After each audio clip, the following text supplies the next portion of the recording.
Welcome back, students. Hope you all are doing well and started your 12th standard studies. Now onwards, we are going to start topic wise lecture. Today, we are going to start with the reproduction chapter. Next topic, subtopic, that is male reproductive system. In our last lecture, we have studied asexual reproduction. And today onwards, we are going to start an important subtopic from NEET as well as from board point of view, as it has a wide range of questions coming for the board as well as NEET. I have covered this topic by subdividing into 4 subtopics. In today's session, we are going to see the structure of testes in detail. Let's start. Male reproductive system consists of primary reproductive organ. These are the 4 subtopics we are going to cover in each session. That is, first is primary reproductive organ, pair of testes we are going to see today. In our next session, we will see accessory duct, then accessory glands, and then external genitalia in detail.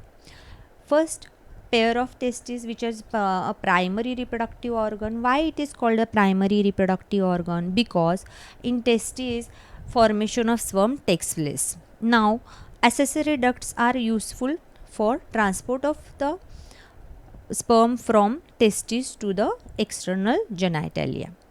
Then what are the accessory duct? Rete testis, this region. Then vasa efferentia, these are the small ductules.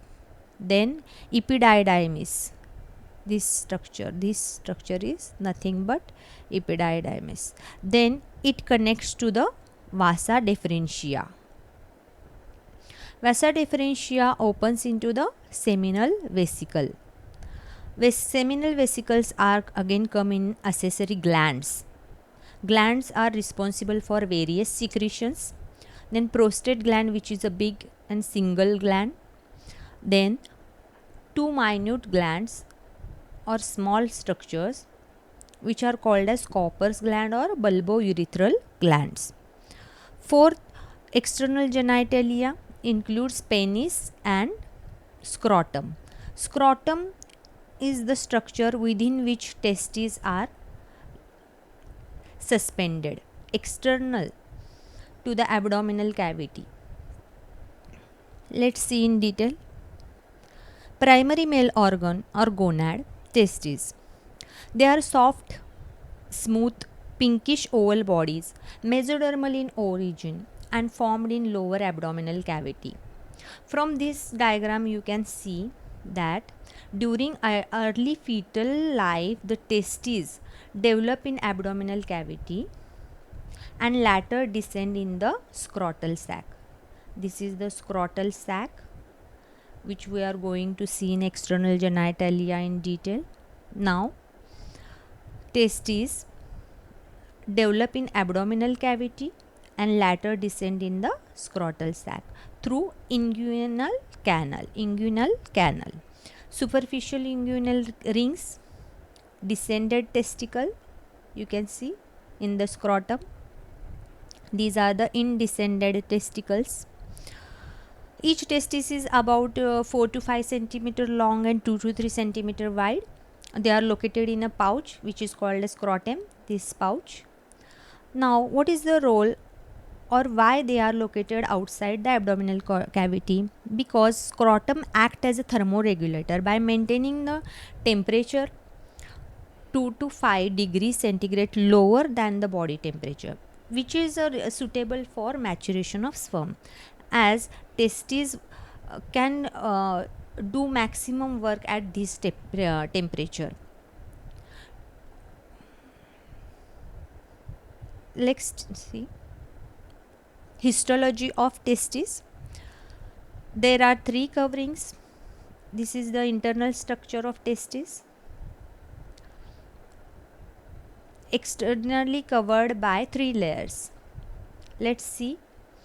First, tunica vaginalis, the outer, this one, the outermost covering is called as tunica vaginalis.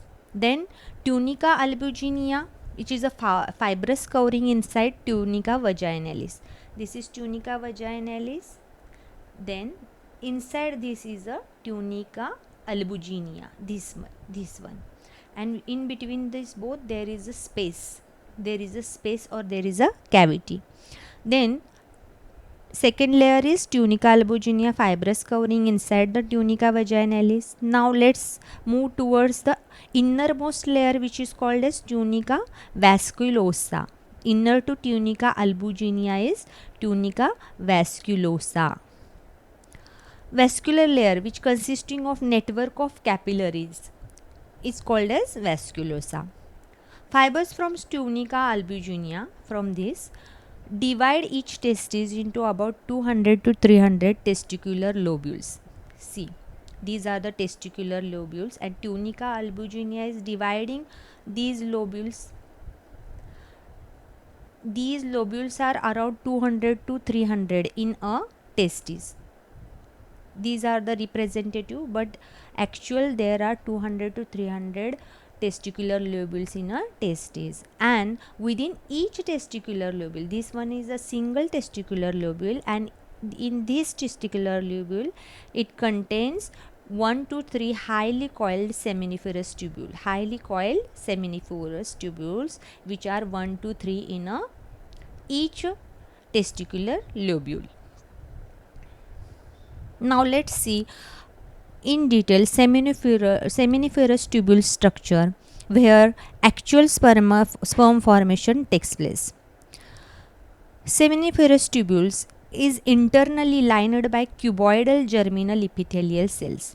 Internally they are lined by a cuboidal germinal epithelial cells, which are also called as spermatogonia or spermatogonium. Let's see, these are the spermatogonium. And few large pyramidal cells called as Sertoli cells or subcutaneous cells. Actually, seminiferous tubule contains 3 types of cells. First is epithelial cells, which are spermatogonia. Then second, Sertoli cells, which are also called as subtentacular cells, which are responsible for nourishment of the spermatogonia. And third one is Leydig cell. We are going to see in next. Leydig cells are the intermediate between the two seminiferous tubules. There is presence of Leydig cells. Let's start. The germinal epithelial cells undergo gametogenesis to form spermatozoa. These germinal epithelial cells undergo gametogenesis to form spermatozoa. These are the spermatozoa. They start from this stage till this final spermatozoa. Sertoli cells provide nutrition to the developing sperm. To each and every stage, these cells requires nourishment, which are provided by the Sertoli cells. You can see these Sertoli cells. The interstitial or Leydig cells lie between the seminiferous tubule. To show you the Leydig cell, I have these diagrams. Let's see, these are the Leydig cell.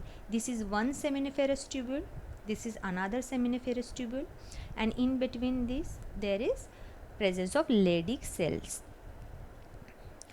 Now, what is the role of Leydig cell? Leydig cells secrete hormone androgen or testosterone.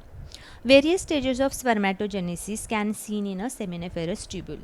As you can see, we are started with the germinal epithelial cells, then spermatogonia, then primary spermatocytes, which grow to the secondary spermatocytes, then spermatid, and last spermatozoa. All these stages are seen in seminiferous tubule. From this diagram, you can see what the actual entire seminiferous tubule look like. Cross section through the testes. These are the Sertoli cells in between. These are the spermatids. These are the secondary spermatocytes. Let's see. Germinal epithelial, then spermatogonium, primary spermatocyte, secondary spermatocyte, spermatid, then goes to form spermatozoa. These are the Leydig cells and these are the basement membrane. Hope you got the idea regarding the testis structure. We will see in our next session regarding the next accessory glands or accessory ducts in detail and how they are helpful in all physiological processes of sperm formation and sperm transport. Thank you.